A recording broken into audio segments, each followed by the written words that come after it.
Let's have a conversation. I want to take this time to thank everybody for their support of myself, Mark, and the music and mental health movement. Please take this time to like, comment, subscribe, and hit the notification bell to get notified of when I drop some more great content. Thank you. What's up, ladies and gentlemen? Happy Friday. I hope that your Fridays are going well. I am extremely glad that it's Friday. I'm tired. Not really physically tired. I feel pretty decent physically. I just feel emotionally beat up. Feeling pretty mentally tired. But we're here. It's Friday. Friday is a good chance to rest and recover from whatever has happened in your week. Hi, happy Friday, Mr. Mita Joe. How are you doing? I hope you're doing good. So I got a topic today. It's called Be Your Own Hero. It's time to save yourself. So if you see the picture in my thumbnail, it's from a fitness event that I hosted in 2016, which was now almost 7 years ago. It was 7 years ago, but the event was later in the year. So it was almost 7 years ago that I had that event, maybe 6.5 years. And the event was a event where I invited some of my friends to instruct the class. It was a fitness class because that's what I wanted for my birthday. They came and they did it for free. I appreciated them for that. Everyone dressed up in their costumes, and we just had a good time doing fitness in our superhero costumes. And I remember I had a custom shirt made for me at that time, which you can also see in that same picture. And it had an M on the chest. You know how people get the Superman costume and they had the S on the chest for Superman? I had the M on the chest for Super Mark. Be your own hero. It's time to save yourself. So I remember distinctly back to 2011, 12-ish, when I was going through the worst of my anxiety symptoms. And I didn't know what to do. And I only had a few friends that were talking to me at that time, because a lot of times when you're going through stuff, people are like, I'm going to sit over here. I'm going to go over here and wait for you to get better. And when you're better, you can come back and talk to me and we can have a grand time. So I distinctly remember I had less than a handful of friends that were speaking to me during this time. And I wasn't always the best person or the easiest person to be friends with at this time. In retrospect, looking back, if I was somebody on the outside, I probably would not have wanted to talk to me or communicate or be around me that much either, because I was really down, really going through it. And I wasn't offering too much as a friend. But I appreciate the ones that stuck by me during this time, because there wasn't a lot. One of them, brother of mine, he was going through things. I was going through things. We used to share at that time. We still do, but at that time,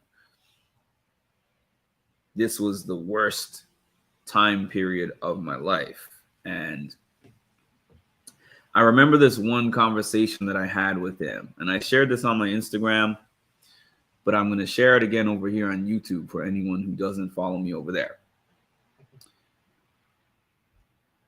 He was just like, what's going on? What's happening with you? And I was telling him, it's like, I'm having this terrible agoraphobia, really bad anxiety symptoms, depression. I'm in bed all day.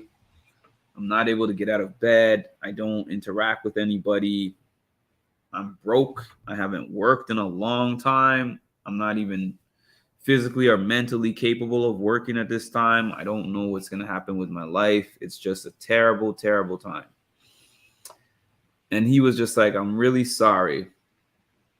I really mean that. You know, I'm sorry for the pain that you're experiencing, the anxiety, the depression, and all that. But he was like, I got to give you some real talk.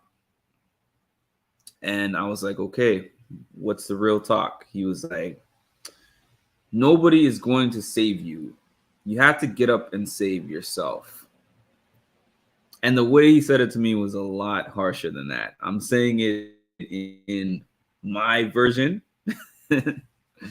but his version was just like, get off your, you know what, you know, you got to do it. And he was like, nobody cares about you, you know, with peace and love.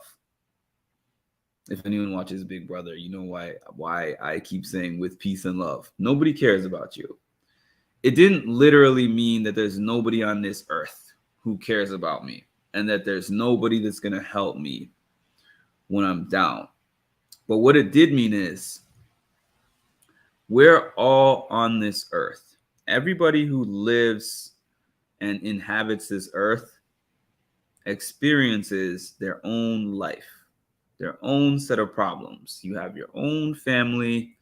You got your own work situation. Maybe you have kids.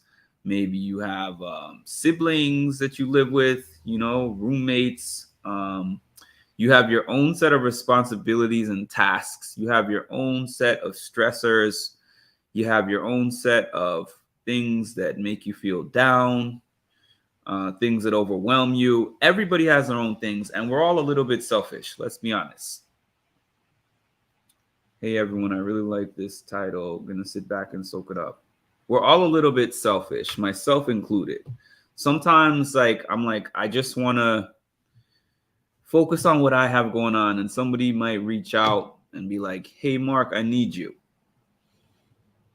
And I'm like, I could respond to this right now, but I have my own things going on. And it's okay to do that sometimes. I'm not saying that in a bad way, that you can't ever be selfish or put yourself first, because you should. But I'm just saying sometimes you're like, no, I don't want to deal with anybody else's problems. And we tend to look outside of ourselves for that person who is going to pick you up, the person who's going to dust you off and be like, hey, champ, get off the mat. You can do it. You know, like how a boxer gets knocked out or knocked down during a boxing match, and then they have their trainer or their coach in the corner that's like, hey, get up. Or they go in between rounds and they sit on the chair. Somebody's giving them water and somebody is, you know, cleaning off their cut. I have to see Creed 3, by the way. I want to see Creed 3. That just popped in my mind. But somebody is like wiping the blood off the face and wiping the sweat off. And it's like, you got it, champ. Next time, go left and go right and duck.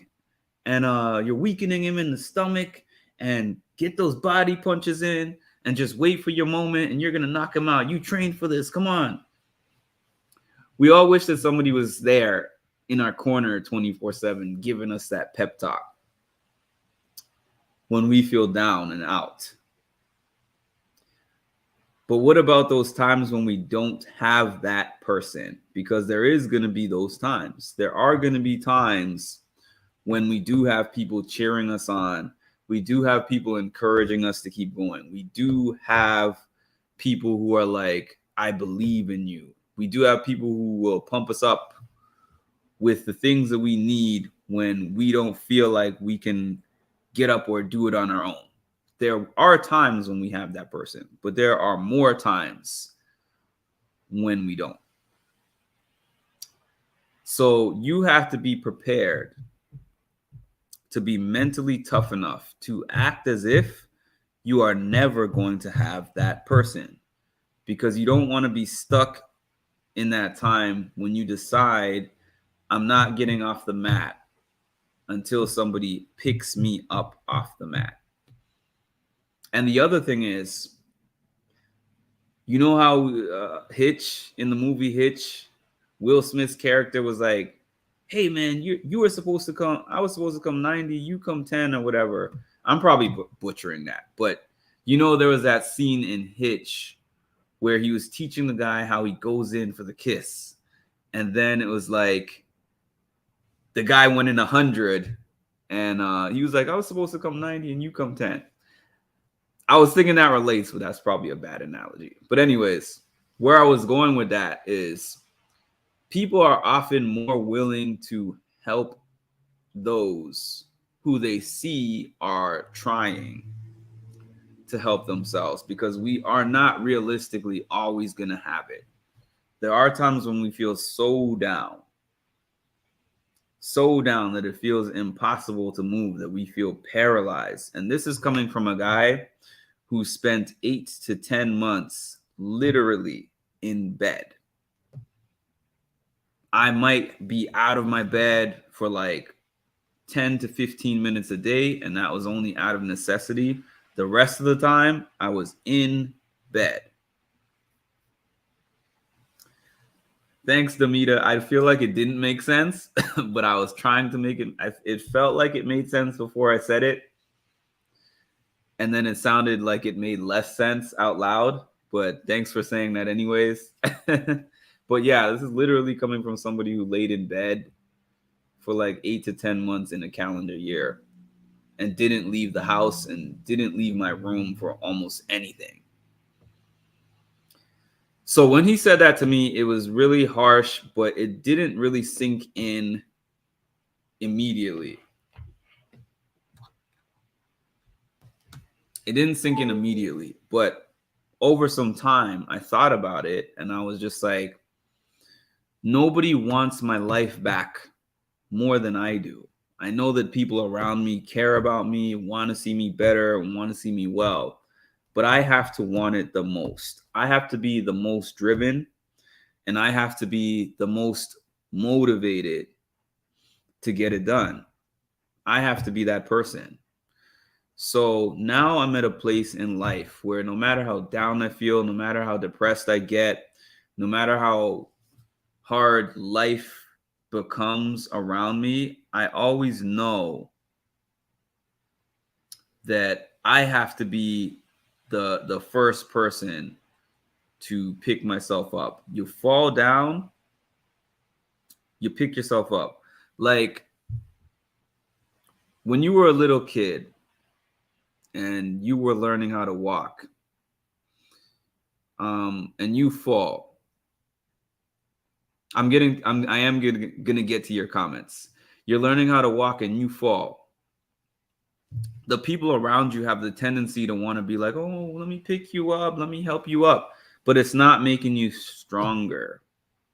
It's not making you stronger, because now you're like, every time I fall, mommy is going to pick me up. Daddy's going to pick me up. Uncle, friend, cousin, whoever it is, they're going to pick me up. So I'm conditioned. My legs aren't getting stronger. My body's not getting stronger because I'm just going to wait for somebody to get me up. The point is, you're not going to be that baby forever. And there's not always going to be those people to pick you up. So even though it's hard to get up on your own and you're going to wobble and you're going to fall sometimes and it's going to be painful and it's going to be difficult, it's going to make you stronger in the long run. Okay. I heard Mel Robbins say it. I was like, whoa, she's right. No one is coming. Yeah. And it's hard to hear, though. It's hard to hear. It's hard to hear that when you're on the ground. Like if you're in a good space and you're just listening to some motivational speech where they tell you that, it's okay. Like it's not a, you're like, it makes sense. The concept makes sense. But when you're actually in a place where you're like, I wish I had somebody to help me, you don't want to hear that. You don't want to hear that, but you need to hear that. That statement that he made to me was important. And I still remember it today. And I still use it today. So it's not that I'm trying to be the strong silent type, or the type that handles everything alone, because it doesn't even mean that you have to handle it alone. It's just like you can't depend on one support person that's going to be your crutch all the time. Get multiple supports. If you need to go to therapy, go to therapy. If you need to find some coping tools, whether it be listening to a motivational speaker or music or doing a hobby or whatever it is, get multiple different supports from multiple different directions and spread it all over the place. Don't depend on like one person or a couple of people, because that's not even fair. And I used to be the person who does that. So I'm saying that from somebody who felt like all of my friends and family were not supportive enough. And maybe in some cases, some of them weren't, but it wasn't always fair what I was expecting them to do, because they have to carry their burdens. And then I wanted them to carry my burdens on top of theirs and make it look light. And now I'm the person on the other side who people always try to throw their burdens on me. And sometimes I'm like, I can hold that weight a little bit for you. But sometimes I'm like, I can hold it and walk with it for a little bit, but I have my own weight ultimately. So I'm going to help you for a little bit as long as I can. And then I'm going to pass this back to you, and you have to figure it out from here. Talk to yourself nice. Absolutely. So here's one thing. Sometimes people feel like they can do this tough love type of thing where you don't allow yourself the room to be in a down place. Sometimes that happens in life for real. It's not something where you can just turn your frown upside down type of situation. It could be something really deep and dark. It could be something really painful that really hurts you and knocks you down. Good. The number one thing I think you do from there is to acknowledge your pain. I acknowledge that I am feeling in pain. It is justified for me to feel this way. Be in your feelings. Sit in your feelings. Just don't stay there. You do have a right to have feelings. Even when people are like, oh, you're going through this. Well, this thing is way worse than this. And this is worse than this. So you should be grateful. And you should feel this way because... No, you have a right to feel however you feel. I just say, don't sit in your pain. Sit for a moment. Allow yourself to feel the pain, and then figure out your course of action from there to get out of that space. Realize that it's a marathon and not a sprint. It's going to take you time. It took you time to get where you are, and it's going to take you time to get out. Create small goals for yourself. Map it out. Write it out. Put it on an agenda, a calendar, whatever. And each small step that you reach, celebrate. Maybe if you are somebody who is laying in bed all day like I was, maybe your victory for that day is to get up for 10 minutes and sit at the dining room table and write something out in a journal, right? You got up, you're like, I'm going to spend 10 minutes writing my feelings or whatever in a journal. And then that's my victory for the day. Celebrate the fact that you got up and did that. Even if you go right back to bed, you accomplished something that day. It's not little. For you, it's not little. Everything is relative. Somebody else might say, what is that? I do a million things in a day. But for you, you're coming from a place of being in bed all day. So you did something. Celebrate that. And then once you get in that habit of writing that 10 minutes in your journal, maybe you find that you want to start with a hobby or something. Maybe you want to listen to some music. So maybe you add in a little bit of music. Okay, I'm going to put on some music and I'm going to draw.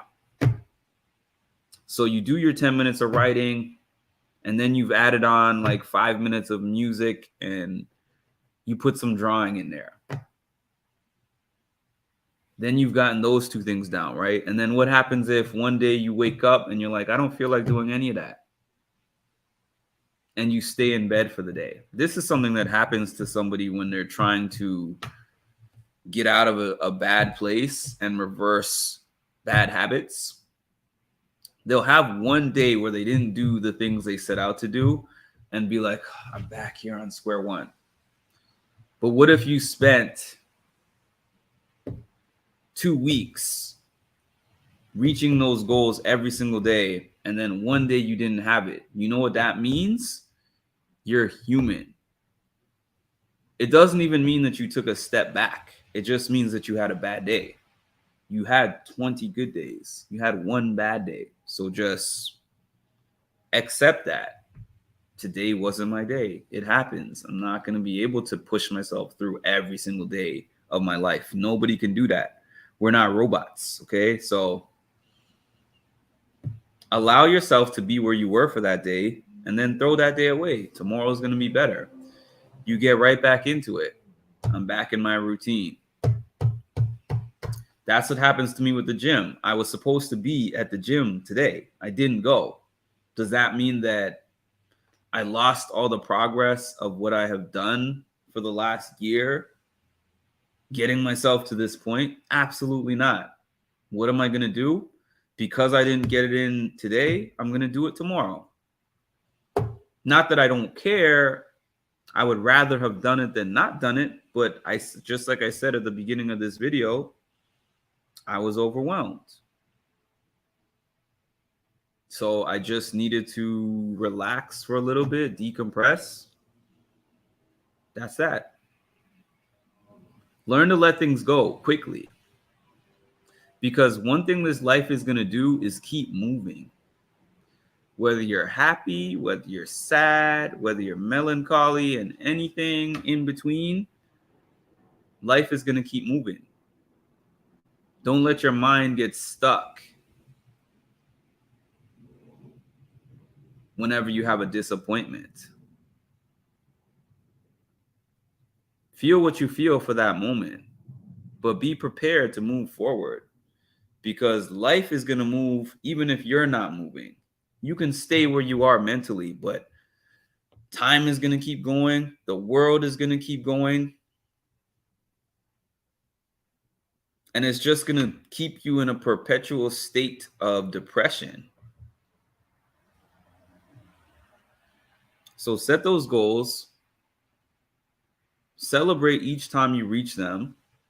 Really dive into the process to where you're not thinking about how far away you are from where you're trying to get, but you're thinking about each step that you have to make each day.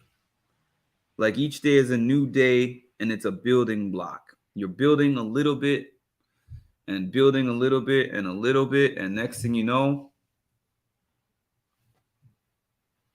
you're here, and you can't believe that at one point you were down there.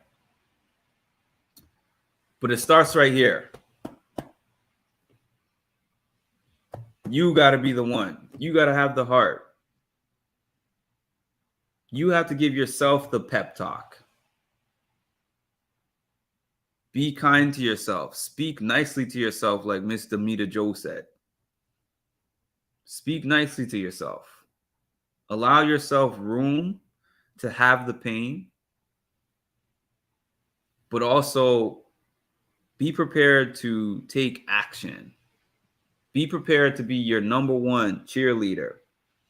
The person who cares about your problem the most, and the one who is going to get yourself back off the mat and back into the fight.